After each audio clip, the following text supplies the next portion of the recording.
Red Death. And it's your boy Icon with a DC TV review for you. And I did not realize this was 5 episodes. For some reason, I thought we were up to 6. Jeez. And I think I heard that The Flash is only getting 13 episodes. So we just spent 5 episodes on Red Death, so we only got 8 to go. Like, that feels really weird.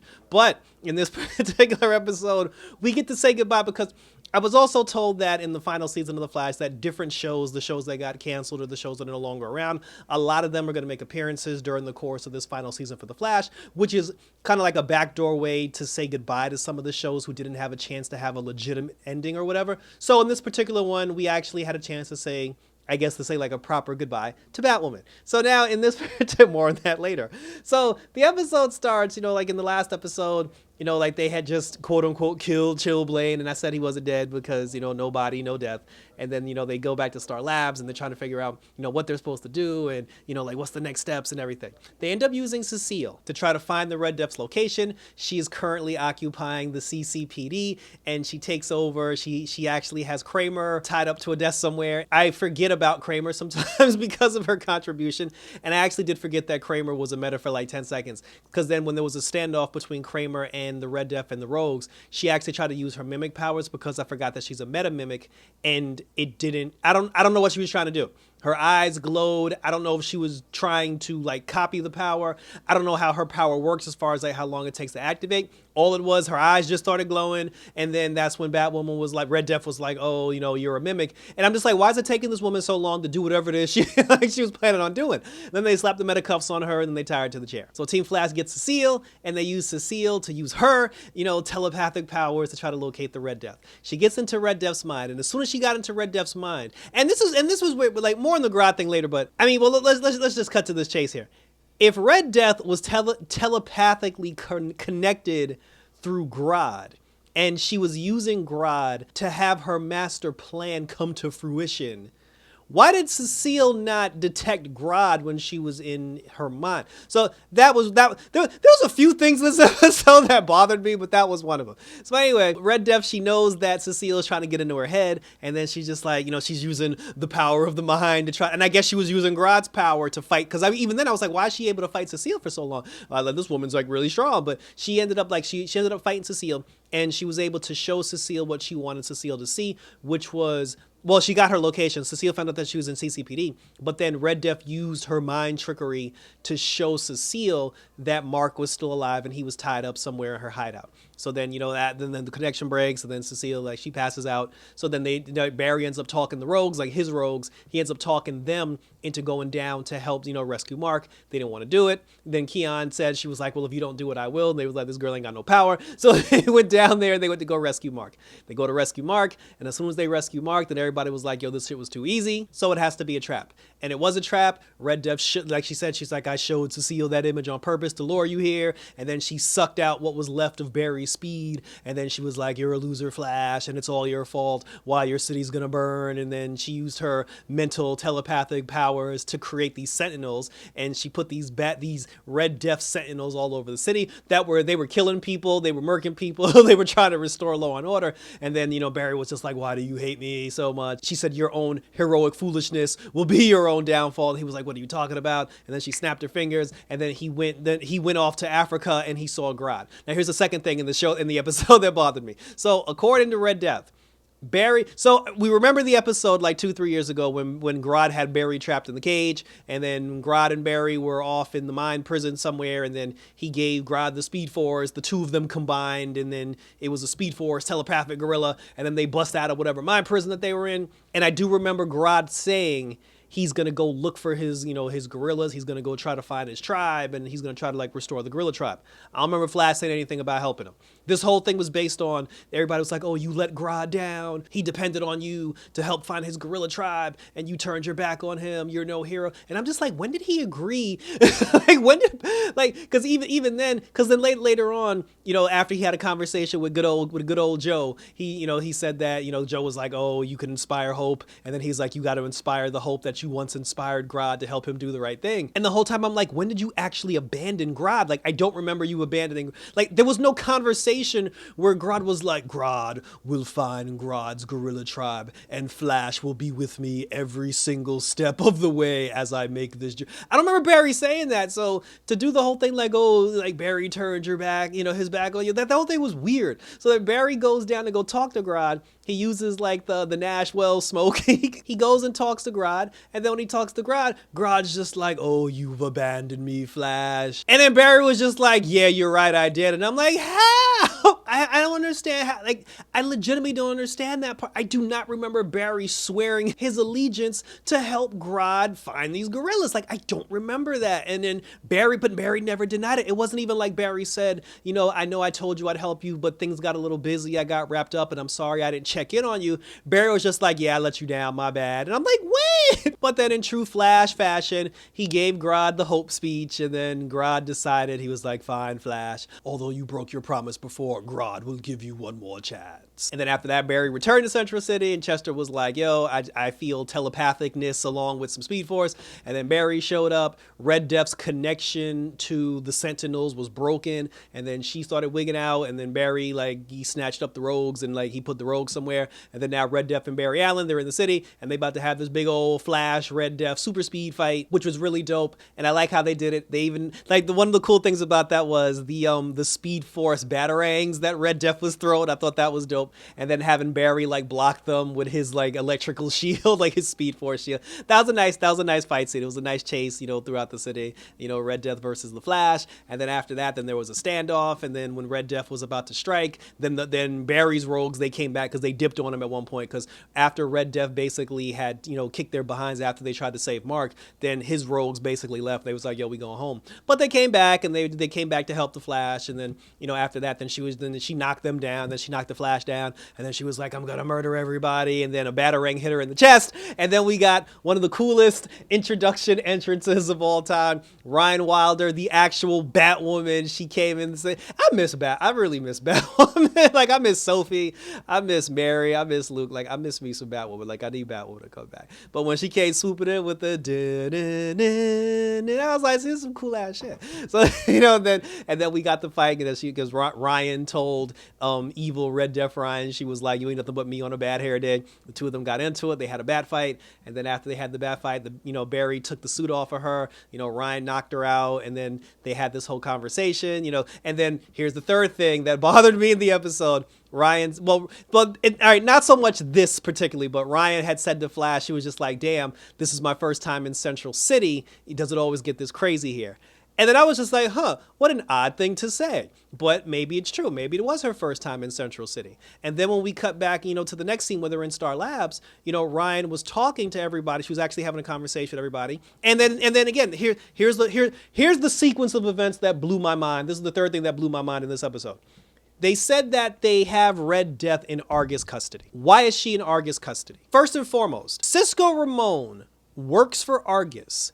And Cisco Ramon is in charge of Argus technology. And Cisco Ramon used to be Vibe, but he's now Mecha Vibe. He has Mecha Vibe powers. Why are we not sending her back to her timeline? They never even said, well, Argus has her and they're going to find a way to send her back to her time. There was never a talk about sending her back to her timeline. Why is she in Argus and why is she still here? And that contradicts the After Crisis thing, because remember, if you watch season 1 of Batwoman and if you watch Supergirl, in, I believe, season 5 of Supergirl, after Crisis was over and certain doppelgangers ended up on the same Earth together on Earth Prime, the universe was trying to kill the copies to where, because remember when we had the two Alices, the universe was basically like killing both Alices because they were trying to say that two people can't survive on the same, on the same Earth together. So how was Red Death Ryan able to be in Argus when our Ryan's still here? That was weird. But it also says to me, if we're holding on to Red Death, something is going to happen before this season is over where they're going to have to go to Argus and have a conversation with Ryan Wilder, Red Death, because she's going to be vital to stopping some bigger threat that happens towards the end of the season. The other thing that bothered me, then Ryan turns to Iris and says to Iris, she's like, hey, I'm a big fan of your work, like, the CCC media thing. And then, Iris was like, oh, I'm a big fan of yours too, because this is the first time they're actually meeting. And then she says to Iris, she goes, you should meet. She said, the next time you're in Gotham, we should meet up. We should meet up for mimosas or something. She said, Kara, which is Supergirl, Alex, and Nia Long, Dreamer. She said, Kara, Alex, and Nia, we meet up once a month. So now, if you meet, first of all, why is Kelly not involved? Why is Kelly not in the mix if she's married to Alex? Two, if this is the case, and because it makes sense, because Kate Kane and Kara Danvers were friends, and the season where Batwoman went missing, where they said Kate Kane died because she died in a plane crash, it was a missed opportunity. But I understand that due to COVID, they weren't able to do the crossover to have Supergirl appear on Batwoman. Because when the season 2 of Batwoman actually started, they said that the reason why Kate Kane died in that plane crash because she was coming from National City after she visited Kara Danvers. And it always bothered me that for her and for Kate and Kara to be that close and to be that tight with each other, the fact that Kate Kane was pronounced dead and Supergirl never showed up in Gotham to find out what happened to her friend, that always bothered me. But because of COVID, I let it go. So it would make sense that Kara would go to Gotham City at some point, find out Kate's no longer Batwoman or whatever, and then meet Ryan and have a relationship with Ryan, and for Supergirl and Ryan to actually, pick up where the two of them left off. So if that's the case, and Supergirl, Alex, and Dreamer, and Batwoman meet up once a month for mimosas, it is very weird to me that 1, Batwoman has never been to Central City before. 2, she's never met the Flash before.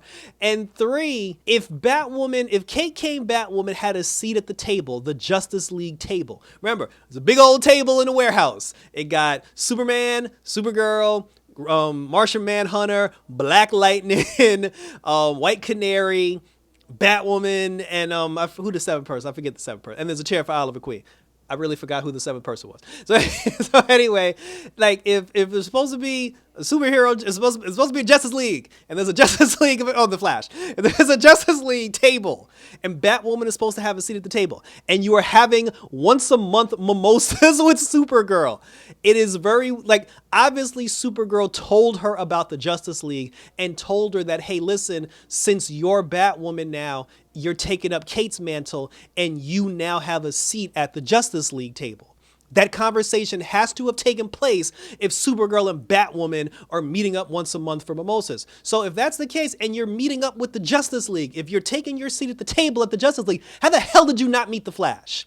How do you not that? I was just that whole conversation. I was like, what? How do you not know these people? So, but I mean, obviously you've heard of the Flash, but to never have met the Flash when you have a seat at the Justice League table, that blew my mind. And then for anybody who's going to say, well, maybe she doesn't know about the Justice League, I find that hard to believe when you are having drinks with Supergirl once a month. The fact that Supergirl would never bring that up, that's anyway, that's my rant for the episode. That's my rant for the episode. So then Batwoman goes back. No Luke, no Mary, no Sophie. That's sad. But the door is open for them to, Batwoman's gonna be back before the season's over, guaranteed. So then it cuts back to everybody. We're back at the house. Joe and Cecile. Now let's wrap up these side B conversations and everything. Joe decides to move to the country with Jenna, and he tells Cecile, he's like, yo, stay your behind here once a week. He basically because she works in the city, she's gonna work Monday through Friday. She's gonna help the Flash Monday through Friday, and then on weekends she's gonna go to the country to go be with her daughter and be with her husband. Basically, this is how you get Joe West off the show. So now Joe gone, and everybody had a big party for him. They said goodbye to him. Chillblaine's still here. There was a moment where when they rescued Chillblaine from Red Death's grasp, Keon, she kissed him and some frost came out of his breath, and then she brought him back to life.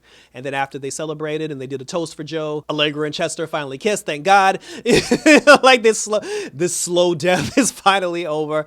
And again, I like Allegra. I like Chester. I like the two of them together, but for the love of God, they dragged that out for no reason. So the two of them finally, and I like Barry's reaction because because that was also Caitlyn's reaction in that other timeline when the two of them kissed. She was like, "When did this happen?" And then Barry said the same thing, like when Chester and Allegra were kissing, Barry was just looking. He was just like, "When was that a thing?" But then Iris was like, "Well, it's about time." And then Iris, she said that she was feeling woozy, and then she was like, "I don't know what came over me." And then Keon was like, "Well, that's because you're pregnant," and everybody was like, "Bitch, say what?"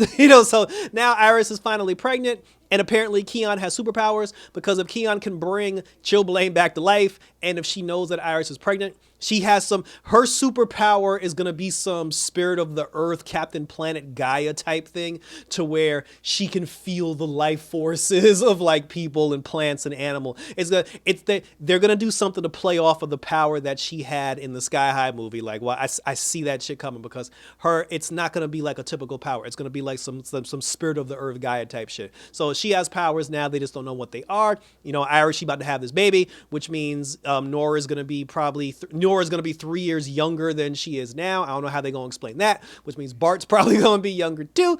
We're off to the races. This is the end of the Red Death saga of The Flash, and thank you for tuning in. So next week, Iris got locks on her head looking fine as hell, and now we're getting into the baby aspect of it. So there's no villain yet, which I assume whoever the Speed Force, it would be so cool if Jenna was like the Speed Force, the negative Speed Force avatar. That'd be hilarious. But anyway, so now, like I said, Iris is pregnant now. We're trying to find out Keon's powers. Chester or Allegra are going to actually have a relationship now that Allegra's probably going to fuck it up before the season's over. They're going to break. I promise you, the two of them are going to break up at least once before the season's over. We're waiting for the next group of CW Arrowverse heroes to cross over, because I heard we getting Oliver Queen. I'm going to be here for that Oliver Queen. And like I said, thank you for tuning in. So share your questions, comments, and or concerns down below. Hit me up on Twitter and or Instagram, always on YouTube, where you can leave your questions, comments, and concerns. What did you think about this particular episode of Batwoman, the end of the Red Death saga? What do you think about, everything I said, my whole rant about Batwoman and the Justice League and everything? Do you miss Batwoman? Do you wish Batwoman was back? Who would you like to see as far as like other CW shows are concerned? Who do you want to see pop up? Like I said, for me, like I'd like to see Black Lightning and Arrow. I already know we get an Arrow, so we'll see who else pops up. Like I said, we'll continue to roll, because next week we have the returning Superman and or Lois coming in. Like, that's shit. Looking for some Superman and Lois. I'm gonna try to do my review for obviously episode 6 of The Flash, episode 1 of Superman and Lois, and my review for Shazam Fury of the Gods. I'm gonna try to do those before I go on vacation, because I go on vacation Thursday and I'm not coming back till April. But if I don't get those done beforehand, I'll just do the damn review on vacation and I'll upload it while I'm down there. So like I said, so check out my channel, guys, because we got some things coming up in the woodworks. Like I said, always hit me up on social media, hit the notification bell, like and or subscribe if you haven't already. Tell your friends, your co-workers, and everything in between, and we will continue to roll as the Flash continues to the final trail to the end of the season. So until next time, guys, take care. We'll be back in the Flash, and we're out this.